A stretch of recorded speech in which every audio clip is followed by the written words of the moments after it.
Well, this is something else, I'll tell you that. First of all, thanks to Bill Hay and the Hockey Hall of Fame Selection Committee for this honor. Thanks to Kelly Massey for putting us all in ease of mind and having a great weekend for our family and friends. Quick thank you, congratulations, Dave Molinari, Elmer Ferguson Award winner, and John Davison Foster Hewitt Award winner. JD, he was in New York my whole career. I couldn't appreciate his advice, his encouragement, and his friendship over that time. JD, thanks. Well-deserved award to you. Brett, Luke, and Steve, unbelievable careers, great players. It's been fun going through this with you guys. So Lou Lamoriello, great success in New Jersey, Team USA. And obviously your impact on college hockey in the U.S. So it's an honor for me to be inducted or be included with the four of you. My first memories of being on the ice was when I was 5 years old in Cheshire, Connecticut, growing up, learning to skate and play hockey on our town rink. And learn to skate, hockey, squirts, peewees. The dream of an NHL player wasn't even there. It was too far-fetched to even be imagined. I played hockey because it was fun. My friends played hockey because it was fun. And you look back now and at all the time that your youth coaches put in, volunteered. You know, I want to thank them for their time and dedication. But the biggest thing for me was the way they kept the game fun. And I certainly urge all youth coaches out there today to try and do the same. It's what drew me to the game, was the enjoyment of it. Of course, that getting to practices and games fell to my parents.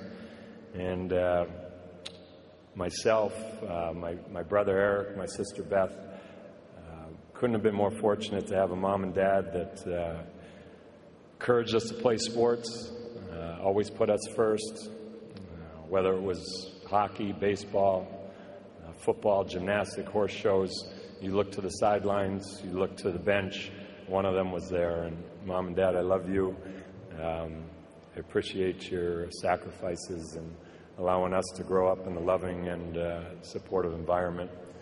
I'm in that same role, that lucky role now as a parent, and my lovely wife, Mary Beth, we're trying to provide that same foundation for our three kids, Jack, Riley, and Sean. And I love you guys, and it's been a fun weekend to be able to share this with you guys.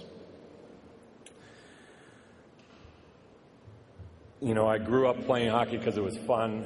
In high school, my rink closed down in my town. I left home, try and find better competition, kind of continue my academics. I went to Avon Old Farms School for 2 years before going to play college at Boston College. I think both of these places allowed me to improve the on-ice coaching, competing against elite players, my exposure to international competition with USA Hockey kind of gave me the skill level and the confidence to say maybe this dream is not impossible, and it allowed me to realize that the NHL is something that is going to be in my future and definitely a chance. And I certainly want to thank everyone at Avon, Boston College, and USA Hockey for those opportunities. You know, the National Hockey League has gone through a lot of changes in its long history, but the one thing that never changes is the privilege it is to compete in the NHL.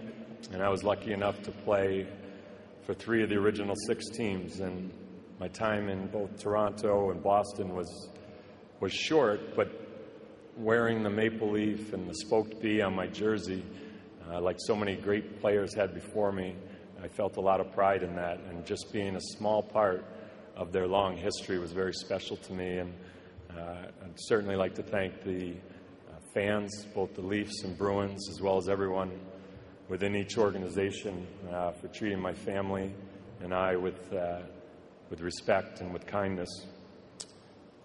The majority of my career was spent in New York. I was drafted in 1986.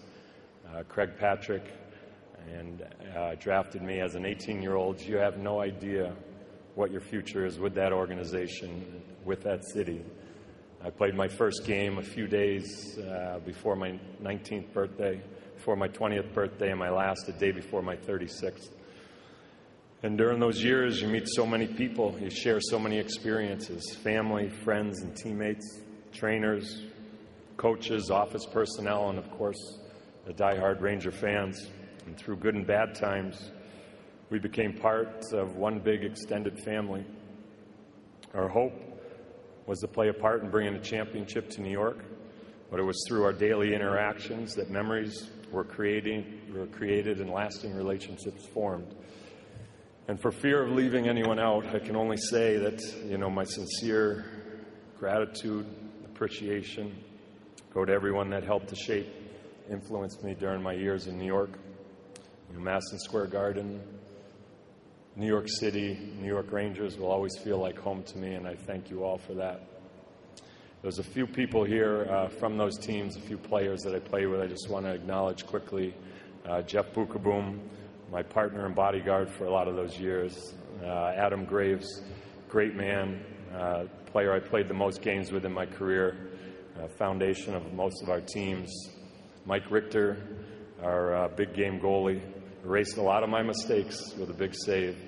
And certainly Mark Messier, who probably had the biggest influence on my career outside of my life outside of my parents, as both a player and a person. And you guys were great teammates, great friends, and I couldn't be more proud to have you here tonight.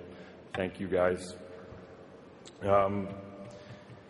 Standing up here, it's, like Brett said, very humbling, and thinking of being included with all this history and all these great players that get recognized and individuals is overwhelming. But when I tell my friends, I say, well, look, you look at the Hockey Hall of Fame as one big team and everybody in one big locker room.